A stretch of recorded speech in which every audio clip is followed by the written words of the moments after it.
Salut à tous. Aujourd'hui, on va s'intéresser aux femmes et à quel point les femmes sont inestimables. Je suis parfois avare en compliments, mais aujourd'hui, ça va pas être le cas. Aujourd'hui, je vais dire tout le bien que je pense des femmes. On est parti. On est parti avec ce tableau qui nous dit qu'il existe 3 peuples patriarcaux. La Russie, les États-Unis d'Amérique, la Chine. Les Russes, les États-Unis, les Chinois. 3 peuples patriarcaux. Et tout commence en 1492, quand Christophe Colomb découvre l'Amérique. Ensuite, donc ce peuple qui n'avait jamais existé, les États-Unis n'avaient jamais existé, pendant des millénaires, pendant des dizaines de milliers d'années que existait l'humanité, il n'y avait jamais eu les États-Unis. Et puis là, comme ça, à la fin du XVIIIe siècle, en 1792, paf, indépendance des États-Unis. Et ce peuple, ce nouveau peuple, surgit du néant. Ok. Donc un nouveau peuple qui surgit du néant, c'est les Américains. Et ça va rebattre les cartes finalement. Jusqu'à présent, pendant des milliers d'années, il n'existait que 2 peuples patriarcaux. Et soudain, un 3e peuple patriarcal apparaît, surgit du néant. Donc, en 1920-1930, qu'est-ce qui se passe ? Invasion japonaise de la Mandchourie, guerre sino-japonaise, front anti-japonais en Chine, etc. Donc finalement, en 1920-1930, la Russie vient à peine de devenir communiste, avec la révolution de 1917. Révolution de 1917, voilà, la Russie jusqu'à présent c'était des tsars, c'était une royauté, une monarchie, et d'un seul coup, ça devient des républiques soviétiques socialistes. Ça devient du communisme. Donc, ça devient du communisme et ça inquiète les Américains. Ça les inquiète tellement qu'ils ont peur que l'Allemagne devienne communiste et du coup, ils envoient de l'argent, ils envoient des millions de dollars en Allemagne pour éviter que l'Allemagne ne devienne communiste. Et ils financent malheureusement le nazisme. Donc intéressant, cette époque 1920-1930, où finalement on a 2 blocs. On a un bloc communiste, mais finalement le communisme, c'est jamais que du patriarcat oriental. Du patriarcat à l'oriental, c'est ça le communisme. Et on a un autre bloc capitaliste. Et le capitalisme, c'est jamais que du patriarcat à l'occidental. Donc on n'a pas où se sauver. On a le choix entre du patriarcat ou bien alors du patriarcat. Voilà. C'est ça le monde en 1920. C'est le choix entre soit un patriarcat, soit l'autre patriarcat. Donc, on n'a pas où se sauver. Ensuite, il y a la Deuxième Guerre mondiale. Et à la fin de la Deuxième Guerre mondiale, à la fin de la Deuxième Guerre mondiale, il y a les armes nucléaires qui apparaissent. Les armes nucléaires apparaissent. Et là, c'est encore pire, puisque les 3 pays, USA, Russie, Chine, les 3 pays, deviennent encore plus puissants. Ils étaient déjà très puissants. Ils deviennent encore beaucoup plus puissants puisqu'ils ont les armes nucléaires. C'est les 3 grosses puissances nucléaires. Et du coup, le reste du monde est obligé de faire allégeance à l'un des 3. Par exemple, la Turquie a dit moi je veux rejoindre l'OTAN. Je vais me faire allégeance plutôt aux États-Unis. Comme ça, je pourrais bénéficier de leur protection. Protection par rapport aux attaques nucléaires. Voilà, si quelqu'un fait une menace contre la Turquie, on pourra compter sur les États-Unis pour défendre, protéger, quoi. Donc, tous les pays se retrouvent à devoir faire allégeance, quelque part, à l'un ou l'autre. Et donc, finalement, le patriarcat est de plus en plus fort, de plus en plus puissant. Et ça fait 1 siècle que ça dure. Ça fait 1 siècle que le patriarcat est de plus en plus fort. On a eu la Deuxième Guerre mondiale, on a eu l'URSS qui est apparu à la fin de la Deuxième Guerre mondiale, on a eu les armes nucléaires qui sont également apparues à la fin de la Deuxième Guerre mondiale. Et donc, de plus en plus, le monde est patriarcal et on n'a pas où se sauver. On est obligé, de plus en plus, de faire allégeance à un des 3 géants. Ok. Donc, le monde est très, très patriarcal. Et ça, c'est embêtant. Voilà, c'est embêtant. Et peut-être que c'est le moment pour les femmes d'intervenir parce que ça mène à rien. Hein. Ça mène à rien. Hein. Ça mène à rien d'accumuler toujours plus d'armes, de bombes, de missiles. Ça mène à rien. Hein, à part une guerre dévastatrice, il n'y a aucun objectif, quoi. Il n'y a aucune finalité, aucun but. Donc c'est peut-être le moment pour les femmes d'intervenir et voilà. Donc dans le patriarcat, il n'existe pas de place pour le mérite. Ça c'est important. Voilà, le patriarcat c'est l'univers des privilèges, des apparatchiks, voilà, des privilégiés qui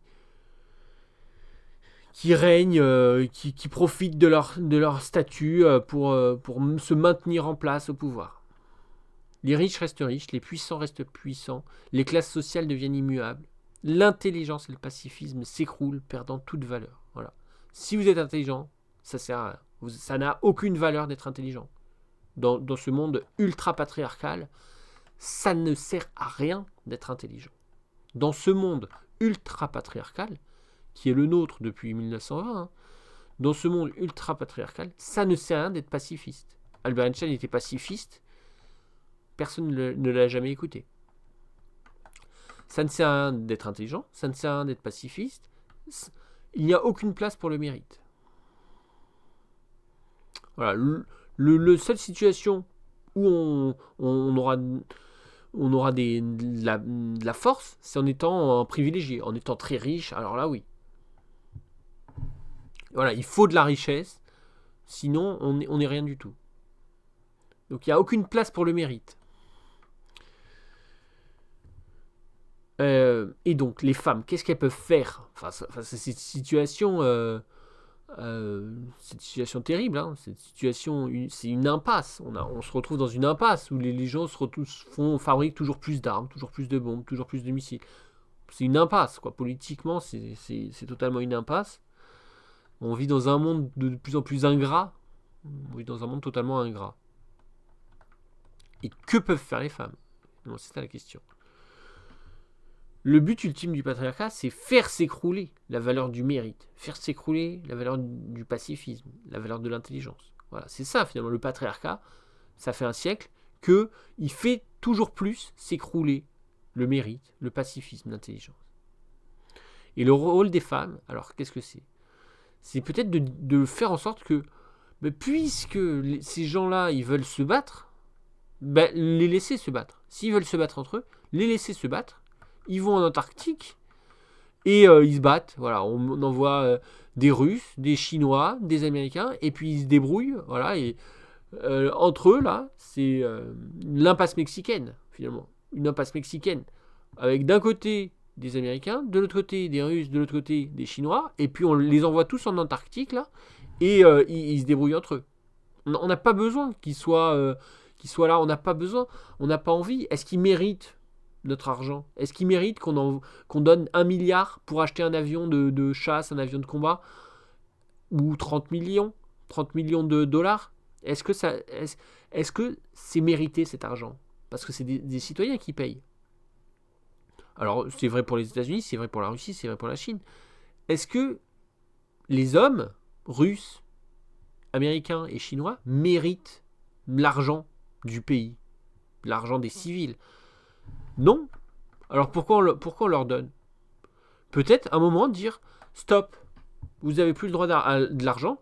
Si vous voulez faire la guerre entre vous, parce qu'apparemment ils ont vraiment l'air d'en vouloir en découdre, hein, si vous voulez faire la guerre entre vous, vous allez en Antarctique, sur un voilier là, à 5000 balles max, vous prenez un voilier, vous allez en Antarctique.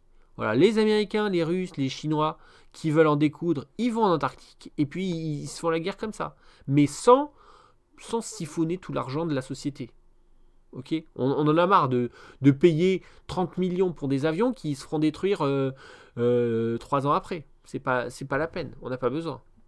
Voilà, s'ils veulent 1 milliard pour un porte-avions, c'est non.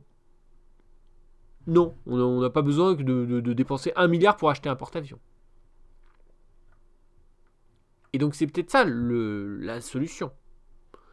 De dire stop, on arrête de financer parce que vous ne méritez pas cet argent qu'on vous donne, qu'on vous offre. Vous ne méritez pas cet argent. Si vous voulez vous battre, vous pouvez vous battre. Si vous voulez vous régler vos comptes, que vous avez des comptes, etc., vous pouvez régler vos comptes, mais sans faire pâtir l'ensemble de l'humanité. Parce que c'est ça finalement le problème. Donc c'est ça, nous, qu'on doit faire. Voilà, il y a 3 pays qui font la zizanie, hein, et puis tous les autres pays doivent s'unir pour dire, attendez, nous, on ne veut pas participer. Si vous avez des contentieux, etc., vous allez les régler entre vous. Nous, on veut même plus être impliqués. Voilà. Et leur dire aussi, vous ne méritez pas cet argent. C'est pas à vous d'avoir le droit de siphonner le pognon pour vous construire des avions et des bateaux et faire la guerre. Non, ça va être 2 minutes, mais là, il y a un moment où c'est too much. Voilà. La société a besoin d'argent pour faire autre chose que des guerres entre USA, Russie et Chine. Voilà. Il y a un moment où l'humanité n'a pas à être esclave des USA, de la Russie et de la Chine, et où on ne doit pas leur filer tout notre pognon. Et donc c'est ça finalement, les femmes et leur intelligence. L'intelligence des femmes, c'est de reconstruire la méritocratie. La méritocratie a totalement disparu. Voilà, les gens, les gens gagnent de l'argent en faisant des guerres et tout. Donc la méritocratie a disparu. La société fonctionne, l'économie fonctionne autour de la guerre. C'est pas bon. Et le rôle des femmes, c'est de reconstruire la méritocratie. Et donc, c'est pour ça que les femmes sont infiniment, infiniment, infiniment importantes et précieuses. J'espère que ça vous a intéressé et je vous dis à la prochaine. Salut!